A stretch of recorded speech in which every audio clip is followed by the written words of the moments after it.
I'm Maeci Ringo, and this is Esther Chapter 1.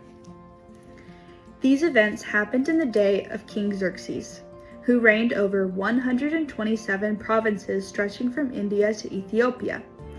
At that time, Xerxes ruled his empire from his royal throne at the fortress of Susa.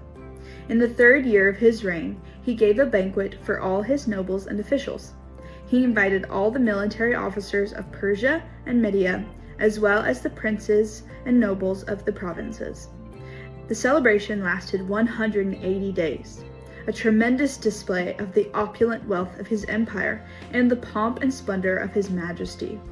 When it was all over, the king gave a banquet for all the people, from the greatest to the least, who were in the fortress of Susa.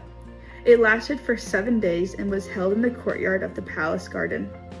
The courtyard was beautifully decorated with white curtains and blue hangings, which were fastened with white linen cords and purple ribbons to silver rings embedded in the marble pillars. Gold and silver couches stood on a mosaic pavement of porphyry, marble, mother of pearl, and other costly stones.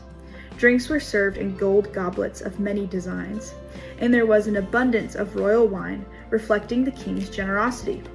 By edict of the king, no limits were placed on the drinking, for the king had instructed all his palace officials to serve each man as much as he wanted. At the same time, Queen Vashti gave a banquet for the women in the royal palace of King Xerxes. On the 7th day of the feast, when King Xerxes was in high spirits because of the wine, he told the 7 eunuchs who attended him, Mehuman, Biztha, Harbona, Bigtha, Abagtha, Zethar, and Carcass, to bring Queen Vashti to him with the royal crown on her head. He wanted the nobles and all the other men to gaze on her beauty, for she was a very beautiful woman. But when they conveyed the king's order to Queen Vashti, she refused to come. This made the king furious, and he burned with anger. He immediately consulted with his wise advisors, who knew all the Persian laws and customs, for he always asked their advice.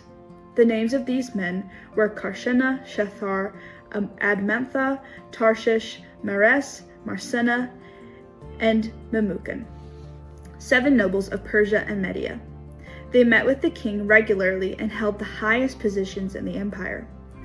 "What must be done to Queen Vashti?" the king demanded.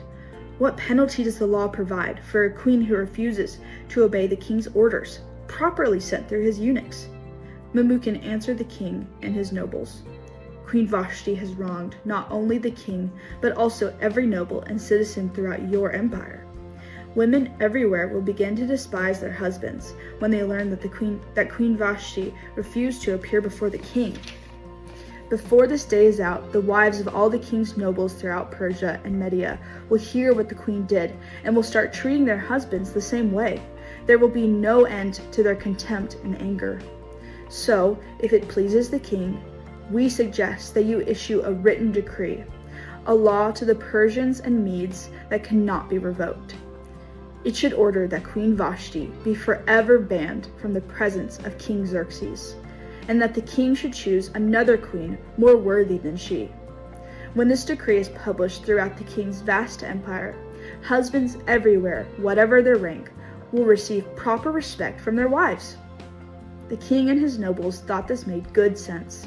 So he followed Memucan's counsel. He sent letters to all parts of the empire, to each province in its own script and language, proclaiming that every man should be the ruler of his own home and should say whatever he pleases.